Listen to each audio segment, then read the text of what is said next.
Assalamualaikum warahmatullahi wabarakatuh. Kami dari kelompok 1 ingin mempresentasikan hasil analisa tugas besar 1 pengantar manajemen. Sebelumnya perkenalkan, saya Trijayanti. Saya Pristahi Wardani. saya Azadah Lia. Saya Widya Nurul. Pertanyaan nomor 1A, jelaskan mengenai perkembangan ilmu manajemen dari awal sampai modern. Manajemen sudah ada sejak dulu sehingga manajemen terus berkembang sesuai dengan keadaan yang ada. Perkembangan manajemen dimulai dari tahap pemikiran awal, lalu era manajemen sains, lalu fase manusia sosial, dan yang terakhir era modern. Fase pertama itu pemikiran awal manajemen. Fase ini terjadi sebelum abad 20. Pada waktu itu ada dua peristiwa penting. Peristiwa pertama itu dalam buku Adam Smith tahun 1776 saat Adam Smith memunculkan doktrin ekonomi klasik The Wealth of Nation, yang dalam buku yang ia terbitkan itu mengemukakan tentang keunggulan ekonomis yang akan didapat oleh organisasi atas pembagian kerja. Adam Smith berkesimpulan bahwa suatu pemberian kerja bisa meningkatkan tingkat produktivitas dengan pertama itu menghemat waktu, meningkatkan keterampilan para pekerja, dan ketiga itu menciptakan mesin serta penemuan yang lain yang bisa menghemat tenaga kerja. Peristiwa keduanya revolusi industri di Inggris atau Britania. Akibat kejadian ini membuat para manajer kala itu memerlukan teori yang bisa membantu dalam meramalkan permintaan, kecukupan bahan baku, memberikan tugas-tugas untuk bawahan, mengarahkan aktivitas sehari-hari, dan hal-hal lain sehingga menyebabkan ilmu manajemen kemudian mulai dikembangkan oleh para ahli. Fase kedua, era manajemen sains. Fase ini dipopulerkan oleh ahli manajemen Frederick Winslow Taylor yang ditulis di dalam bukunya yang berjudul Principles of Scientific Management. Dalam bukunya, Taylor memaparkan manajemen sains sebagai pengguna metode yang ilmiah dalam menentukan cara terbaik untuk menyesuaikan suatu pekerjaan. Manajemen juga didukung oleh berbagai pemikiran-pemikiran baru Harry Gart untuk memberikan pendidikan kepada para pekerja atau karyawan agar lebih bersifat rajin dan kooperatif. Dia mendesain sebuah grafik yang berupaya membantu manajemen untuk dipergunakan dalam merancang serta mengontrol pekerjaan yang kemudian dinamakan Gantt chart. Menurut Lillian Gilbert dan Frank, mereka menciptakan sebuah alat yang dimana alat ini dipakai untuk mewujudkan sistem produksi yang efisien yang disebut sebagai micromotion. Era manajemen sains juga diramaikan oleh teori administratif, yaitu teori tentang hal apa yang harus dilakukan oleh manajer serta bagaimana membentuk sebuah praktek manajemen yang baik. Henry Fayol mengemukakan gagasan 5 fungsi manajemen yang utama. Pertama, merancang, 2, mengorganisasi, 3, memerintah, 4, mengkoordinasikan, 5, mengendalikan. Fase ketiga itu era manusia sosial. Pada akhir era manajemen sains ditandai dengan adanya mazhab perilaku dalam pemikiran tentang manajemen yang menjadi katalis utama dalam kelahiran mazhab ini adalah studi penelitian yang dikenal dengan eksperimen Hawthorne. Eksperimen ini dilaksanakan pada tahun 1920-an hingga 1930. Pada awalnya kajian ini hanya bertujuan untuk mempelajari pengaruh penerangan lampu terhadap produktivitas kerja. Penelitian kemudian menyimpulkan bahwa norma sosial atau standar kelompok adalah penentu yang utama perilaku kerja tiap individu. Ahli lainnya yaitu Mary Parker Follett menerbitkan bukunya berjudul Creative Experience. Buku ini berisikan filosofi bisnis yang mengutamakan integrasi sebagai sebuah cara dalam mengurangi konflik tanpa dominasi maupun kompromi. Fase 4, era modern. Dalam era modern, manajemen ditandai dengan munculnya konsep manajemen kualitas total pada abad ke-20 yang dikenal oleh ahli manajemen Edward Deming dan Joseph Juran. Deming dianggap sebagai bapak kontrol kualitas. Dia berpendapat bahwa mayoritas permasalahan dalam hal kualitas bukanlah berasal dari kesalahan para pekerja, tapi pada sistemnya. Dia menekankan akan pentingnya peningkatan kualitas dengan menyusun teori 5 langkah reaksi berantai. 1. Berkurangnya biaya karena biaya untuk perbaikan berkurang. kesalahan yang sedikit, minim terjadinya penundaan, serta pemanfaatan yang jauh lebih baik atas waktu serta material. 4. Produktivitas meningkat. 3. Pangsa pasar yang meningkat dikarenakan peningkatan terhadap kualitas serta penurunan harga. 4. Keuntungan meningkat sehingga bisa perusahaan bertahan. 5. Jumlah pekerja bertambah. Pertanyaan pertama yang B, jelaskan mengenai tingkatan manajemen dan dasar kemampuan yang harus dimiliki seorang manajemen. 3 tingkatan manajemen. Berikut ini adalah penjelasan singkat serta fungsi dan tugas dari 3 tingkatan manajemen tersebut. Yang pertama ada manajemen tingkat atas atau top level manajemen. Manajemen tingkat atas atau sering disebut dengan top manajemen atau manajemen puncak atau eksekutif adalah manajer-manajer yang bertanggung jawab atas kinerja manajemen organisasi secara keseluruhan. Mereka memegang jabatan seperti CEO, CFO, COO, presiden direktur, wakil presiden direktur, direktur utama, dan lain sebagainya. Yang pertama adalah menentukan tujuan perusahaan. Manajemen tingkat atas ini merumuskan tujuan utama organisasinya. Dapat berupa tujuan jangka panjang ataupun tujuan jangka pendek. Yang kedua, membuat kerangka rencana dan kebijakan. Manajemen tingkat atas membuat kerangka rencana dan kebijakan untuk mencapai tujuan utama yang telah ditetapkan. Yang ketiga, mengorganisir kegiatan dan pekerjaan yang akan dilakukan oleh manajer-manajer di tingkat menengah. Lalu ada manajemen tingkat menengah atau middle level management. Manajemen tingkat menengah atau middle level management adalah manajer yang berada di bawah manajer tingkat atas. Mereka biasanya memegang jabatan dengan nama jabatannya seperti general manager, plant manager, factory manager, regional manager, ataupun division manager. Manajer-manajer tingkat menengah ini bertanggung jawab untuk melaksanakan rencana dan kebijakan yang ditetapkan oleh manajemen tingkat atas, serta bertindak sebagai penghubung antara manajemen tingkat atas dan manajemen tingkat bawah. Adapun fungsi dan tugas manajer di manajemen tingkat menengah ini diantaranya adalah yang pertama, menginterpresikan kebijakan yang disusun oleh manajemen puncak atau manajemen tingkat atas dan menjelaskan ke tingkat manajemen yang lebih rendah. Yang kedua, mengorganisir kegiatan departemennya untuk melaksanakan rencana dan kebijakan yang telah ditetapkan. Yang ketiga, merekrut dan menyeleksi serta menempatkan karyawan yang dibutuhkan oleh departemen atau unit kerjanya. Lalu ada manajemen tingkat pertama atau yang biasa disebut first level management. Manajemen tingkat pertama atau disebut juga dengan first level management adalah manajemen yang bertanggung jawab atas operasional atau pekerjaan harian para karyawan yang menghasilkan suatu produk atau layanan. Manajemen tingkat pertama ini biasanya memegang jabatan seperti departemen manager, section manager, superintendent, mandor atau supervisor. Para manajer di manajemen tingkat pertama ini memiliki otoritas atau wewenang yang terbatas.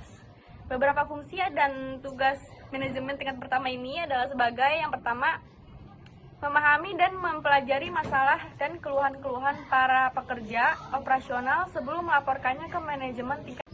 Yang kedua, menjaga kondisi kerja yang baik dan menjaga hubungan yang sehat antara atasan dan bawahan. Yang ketiga, menyediakan lingkungan kerja yang sehat dan aman untuk para karyawan operasional. Pertanyaan nomor 2A. Jelaskan mengenai lingkungan organisasi. Organisasi merupakan sekelompok orang yang memiliki cita-cita yang sama dan bekerja sama untuk mewujudkannya. Agar organisasi dapat berjalan efektif, perlu adanya suatu sistem atau penunjang agar organisasi dapat terus menghasilkan output. Oleh karena itu, kita perlu memahami lingkungan organisasi secara baik agar dapat memanfaatkan semua komponen yang ada. Lingkungan organisasi juga dapat bekerja melindungi, menganalisis, dan memantau perubahan lingkungan terhadap penyalahgunaan atau degradasi dalam kaidah. Lingkungan ini mungkin menunjukkan pada lingkungan biofisik, lingkungan hidup, dan lingkungan buatan. Pertanyaan nomor 2. Jelaskan pengaruh lingkungan terhadap organisasi oleh Emery dan Tris. Mereka berpendapat bahwa elemen-elemen lingkungan tersebut seharusnya dipandang sebagai suatu kesatuan yang saling berkaitan dengan merupakan elemen-elemen yang menentukan corak lingkungan. Emery dan Tris menanamkan corak ini sebagai casual texture untuk memperlihatkan bagaimana elemen-elemen lingkungan yang saling berkaitan membentuk tekstur corak kesempatan atau ancaman bagi organisasi. Lingkungan tentang acak, lingkungan tentang mengelompok, lingkungan diganggu bereaksi, dan lingkungan kacau. Jenis lingkungan dan corak tindakan organisasi. Tekstur lingkungan tentang acak. Sifat lingkungan, perubahan jarang terjadi dan kalaupun terjadi hanya melibatkan suatu elemen tunggal. Tindakan organisasi.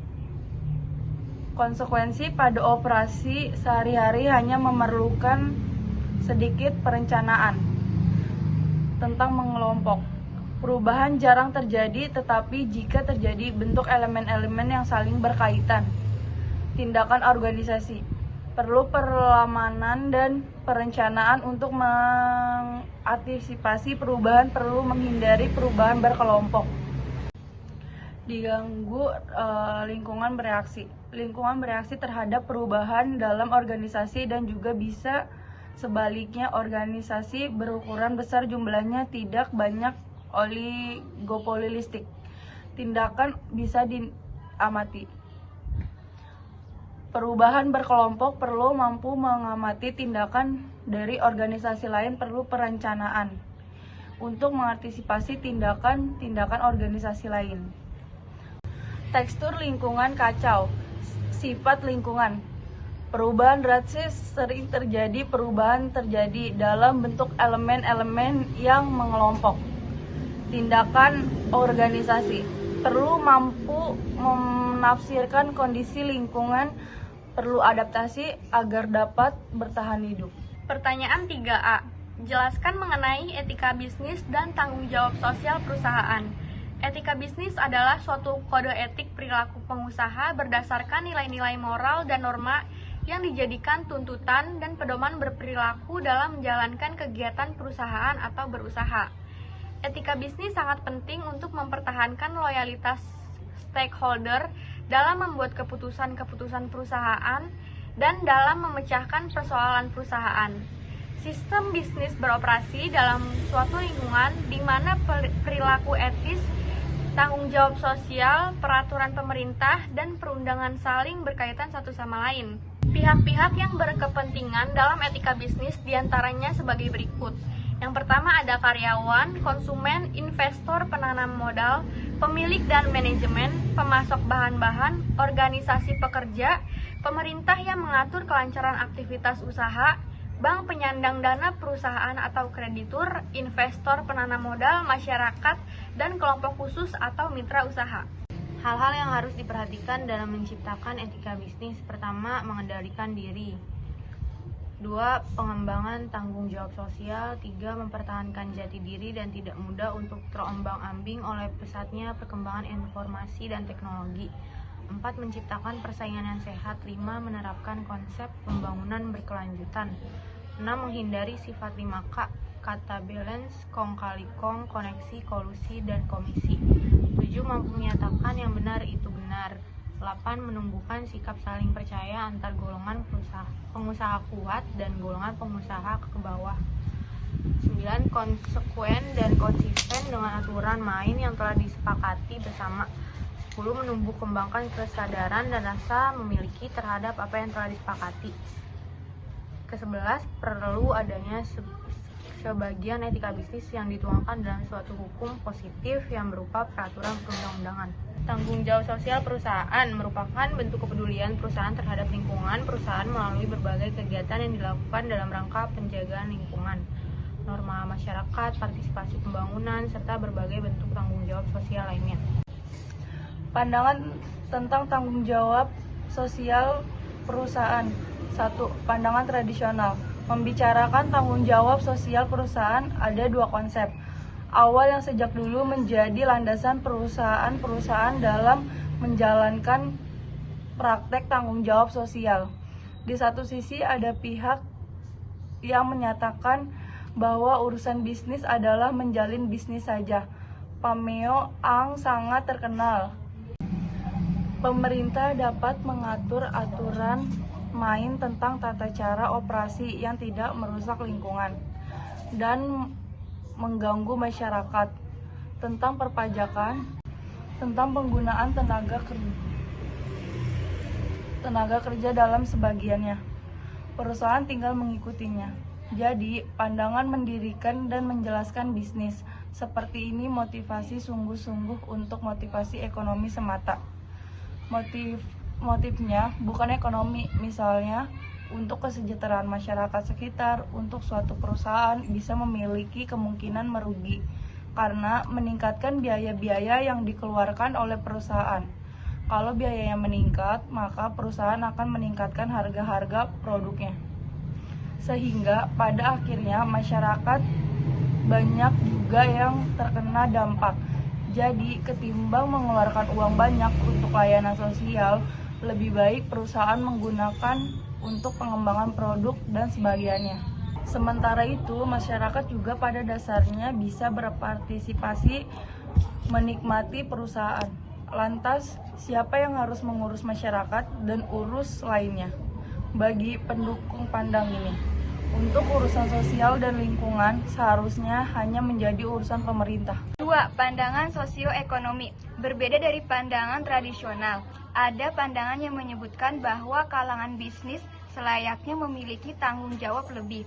Pandangan ini disebut sebagai sosioekonomi view. Ada 4 pokok pikiran dari pandangan ini. 1. Tanggung jawab perusahaan lebih dari sekadar menciptakan laba, yaitu perusahaan juga terlibat untuk urusan menjaga dan mensejahterakan masyarakat secara keseluruhan. Yang kedua, perusahaan pada dasarnya bukan pihak independen yang hanya bertanggung jawab pada pemegang sahamnya. Yang ketiga, perusahaan seharusnya memiliki tanggung jawab moral kepada masyarakat yang lebih luas, baik secara urusan sosial, hukum, dan berbagai masalah pendidikan. Yande, perusahaan haruslah melakukan hal-hal yang baik dan benar dan bermanfaat bagi masyarakat dalam menjalankan urusannya. Macam-macam tanggung jawab sosial perusahaan. Yang pertama, tanggung jawab terhadap lingkungan. Yang kedua, tanggung jawab terhadap perusahaan. Yang ketiga, tanggung jawab kepada pelanggan. Yang keempat, tanggung jawab kepada investor. Dan yang kelima, tanggung jawab kepada masyarakat.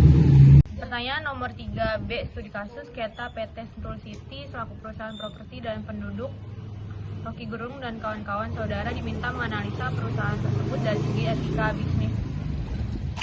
Menganalisis dari etika bisnis itu adalah dasar penempatan lahan yang hanya mengacu pada surat pernyataan ahli garapan, bukan kepemilikan sertifikat tanah ataupun sertifikat hak guna bangunan.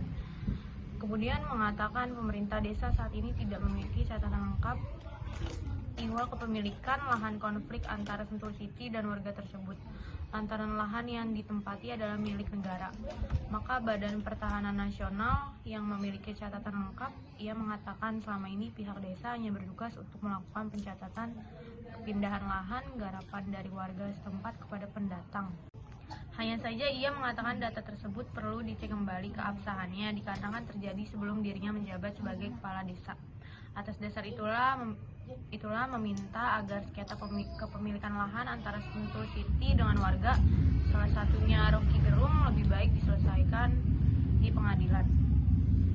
Ada 2 hal yang perlu diperhatikan dalam aturan main soal kepemilikan tanah.